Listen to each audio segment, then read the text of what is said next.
So hi guys, so moving on to the next question, question number 3 and question number 4 on loops. It is in int main while size of 0, printf yes, if size of 0 break else continue. ठीक है, तो तुम्हें सबसे पहले बताना चाहिए कि break और कंटिन्यू करता क्या है. So break takes the control out of the loop, तुम लूप के बाहर आते हो, and continue takes the control back to the loop. Number 1 logic. Number 2 size of 0. तो अब यहाँ पे मिस्टेक क्या हो सकती है, सब सोचते हैं या फिर कुछ स्टूडेंट सोचते हैं कि साइज ऑफ 0 0 ही होगी क्या, तो क्या पता. तो वो लिखते while 0 कंडीशन होती फॉल्स, और तुम लूप के बाहर आते और तुम लिखते नो. पर ऐसा नहीं है, 0 क्या है, एक इंटीजर है. ठीक है, तो इंटीजर की साइज क्या होती है डिपेंडिंग अपॉन द कंपाइलर. अगर हम 16 बिट माने तो 2 बाइट होती है, 32 बिट माने तो 4 बाइट होती है. तो अगर मैं यहाँ पे 32 बिट कंपाइलर की बात करूँ तो size of 0 which is integer, तो साइज ऑफ इंटीजर क्या होती है 4. तो this statement is equal to what, while 4.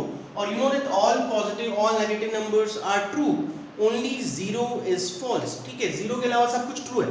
तो अगर ये कंडीशन ट्रू है, मैं नीचे आता printf यश, तो सबसे पहले मैं यश प्रिंट कराता, यश प्रिंट होता. उसके बाद if size of 0, again this statement becomes equal to what, if of 4. ये कंडीशन क्या हुई, ट्रू हुई. ट्रू तो क्या हुआ, ब्रेक. ब्रेक तो क्या करेगा, लूप से बाहर ही निकाल देगा. तो printf यश, बस एक ही स्टेटमेंट प्रिंट हुई और आंसर क्या है, सिर्फ और सिर्फ यश. अगर यहाँ पे 0 होता तो मैं एल्स में जाता और कंटिन्यू करता, दोबारा मैं लूप में जाता. ठीक है, पर यहाँ पे है इफ साइज ऑफ 0 नॉट 0. अगर सिर्फ 0 होता तो मैं लूप के बाहर आता, पर it is size of 0.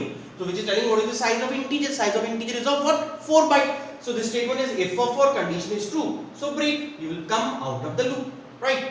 So answer is only yes. So answer to question number 3 is yes. Now moving on to the question number 4, and this is very important,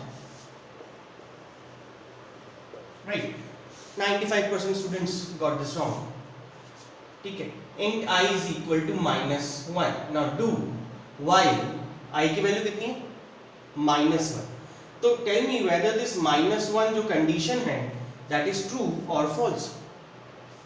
-1 condition true है या false है. तो int I is equal to -1 while I, तो make it as like just like let's write ++ I. now let's suppose if I write ++ I. ठीक है, तो अब होगा क्या, या फिर हम इसको और चेंज, चलो हम इसको चेंज करते हैं थोड़ा सा, और यहाँ पे हम कर देते हैं I++. अब देखते हैं इसका आंसर क्या है. now int I is equal to -1 while -1. so this statement is while -1. Condition क्या होगी, to all positive negative numbers are true, only 0 is false. अब मेरे को बताओ इस while का पार्ट क्या ये सब इस while के पार्ट नहीं, बिकॉज यहाँ पे स्कोप नहीं लगा हुआ. अगर यहाँ पे स्कोप लगा होता इस तरीके से तो मैं बोलता कि सारा का सारा while का पार्ट है, पर यहाँ पे स्कोप नहीं है. तो जो नेक्स्ट लाइन है सिर्फ यही while का पार्ट है, ये बाकी while का पार्ट नहीं है, बाकी ये for का पार्ट है. ठीक है, तो ये while का पार्ट नहीं है, while का पार्ट सिर्फ और सिर्फ ये वाली स्टेटमेंट है. तो यहाँ पे I की वैल्यू है -1 कंडीशन क्या हुई, ट्रू. तो I++ हुआ, तो I++ यानी -1++. ठीक है, अभी -1 है, पर जब दोबारा लूप चलेगी, मैं दोबारा लूप में आया, because of this -1++ post increment लगा हुआ है यहाँ पे, तो I की वैल्यू कितनी होगी, 0. I की वैल्यू होगी 0. तो while 0 कंडीशन क्या हुआ, फॉल्स, और मैं इस while लूप के बाहर आ गया. अब मैं आ गया इस for पे, और मेरी I की वैल्यू कितनी है, 0. फिर मैं यहाँ पे देखा ये हुआ 0++. ठीक है, इसके बाद मैं यहाँ पे आया और यहाँ पे लगा हुआ है for के अंदर 0. तो 0 मतलब आपकी कंडीशन क्या हो गई, फॉल्स, और आपको लूप के बाहर आना पड़ेगा. पर यहाँ पे एक ट्रिक क्या है कि आपके लूप के बाहर एक सेमीकोलन लगा हुआ. ठीक है, लूप के बाहर एक सेमीकोलन लगा हुआ, इसका मतलब क्या है कि जब तक तुम्हारी कंडीशन ट्रू होती है तब तक सिर्फ और सिर्फ तुम नल स्टेटमेंट यानी कि सिर्फ सेमीकोलन को इवैल्यूएट करोगे, which is nothing but a null statement, कुछ नहीं होगा. और जैसे ही कंडीशन फॉल्स होगी तुम इसके बाहर आओगे और नेक्स्ट स्टेटमेंट को इवैल्यूएट करोगे. अब क्योंकि ये कंडीशन फॉल्स है, और अगर ये कंडीशन फॉल्स है और इसके बाहर क्या लगा हुआ है, सेमीकोलन लगा हुआ है, तो इस लूप का जो पार्ट है वो ब्रेक नहीं है. इस लूप का पार्ट क्या है, सेमीकोलन. तो जैसे ही कंडीशन फॉल्स हो मैं इस लूप के बाहर आया, और लूप के बाहर आने के बाद मैंने ये ब्रेक स्टेटमेंट इवैल्यूएट किया. अब ये ब्रेक क्या है, ये डू का ब्रेक है, डू वाइल लूप से बाहर ही आ गया. मैं दोबारा रिपीट कर रहा हूं, देखो I की वैल्यू यहाँ पे थी -1, कंडीशन ट्रू हुई, तो मैंने ये I++ इवैल्यूएट किया. जब मैं दोबारा लूप में गया I की वैल्यू कितनी होगी, 0. while 0 कंडीशन हो गई फॉल्स, और लूप के बाहर. अब जब लूप के में बाहर आया तो i की वैल्यू कितनी है 0। अब ये हुआ i plus plus 0 plus plus, इसके बाद मैंने टेस्टिंग कंडीशन चेक करी, यहाँ पे लिखा हुआ है 0 यानी कि आपकी कंडीशन क्या हो गई, फॉल्स हो गई, तो आपको लूप के बाहर आना पड़ेगा। अब यहाँ पे ये ब्रेक जो है ये इस लूप का पार्ट नहीं है, बिकॉज ब्रेक से पहले एक सेमीकोलन लगा हुआ है, तो this semicolon is part of this loop and this break is nothing but part of your do while loop.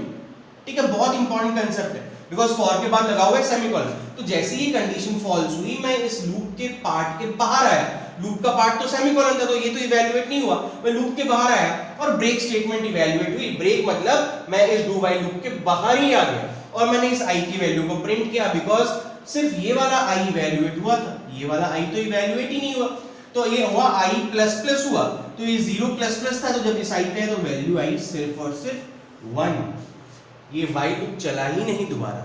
ठीक है, अगर मैं इस क्वेश्चन को स्लाइड चेंज कर दूं, मानो अगर ये सेमीकोलन ना होता यहाँ पे, ठीक है, मान लो ये सेमीकोलन नहीं होता यहाँ पे, तो क्या होता, चलो चेक करते हैं। तो i की value -1 condition true, i plus plus हुआ, ऊपर की i की वैल्यू 0 हो गई, कंडीशन फॉल्स, बाहर आ गया, तो at this point of time value of i is 0, तो ये हुआ 0 प्लस प्लस। ठीक है, फिर 0 आ गया, कंडीशन फॉल्स हुई, अब आगे सेमीकोलन नहीं है, इसका मतलब जो ये ब्रेक है इस लूप का पार्ट है, तो जैसे ही कंडीशन फॉल्स हुई मैं इस फॉर के बाहर ही आ गया, और ये क्योंकि ब्रेक भी इसका पार्ट था, ब्रेक भी नहीं वैल्यूएट। ठीक है, इसके बाद मैं सीधा while 1 पे आया, दोबारा लूप चली, i की वैल्यू कितनी थी, यहाँ पे थी 0 प्लस प्लस, जब मैं इस i पे आया तो i की वैल्यू कितनी हो गई, i की वैल्यू हो गई, देखो यहाँ पे i प्लस प्लस 0 था, यहाँ पे 0 प्लस प्लस था, while 1 कंडीशन ट्रू, दोबारा लूप चली, अब because of this i plus plus i की वैल्यू कितनी हो चुकी है, i की वैल्यू हो चुकी है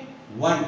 ठीक है, ये हो गया while 1 कंडीशन ट्रू, दोबारा क्या हुआ, i प्लस प्लस हुआ, तो दोबारा इंक्रीमेंट हुआ, i की वैल्यू कितनी हो गई 2 हो गई, फिर 2 3 4 इसी while के अंदर घूमता ही रहा, बाहर ही नहीं निकला, तो ये प्रिंटफ स्टेटमेंट कभी इवैल्यूएट ही नहीं होगी, बिकॉज ये सिर्फ इसी while के अंदर घूम रहा है, 1 फिर while की वैल्यू 2 फिर 3 फिर 4 फिर 5 फिर 6, अगर ये 4 बाइट का तो चलता रहेगा, तो इसका आंसर आएगा नो आउटपुट। तो अगर सेमीकोलन लगा रखा है मैंने फॉर के बाहर, तो आंसर आया सिर्फ 1, और अगर सेमीकोलन नहीं है तो मेरा आंसर आया नो आउटपुट।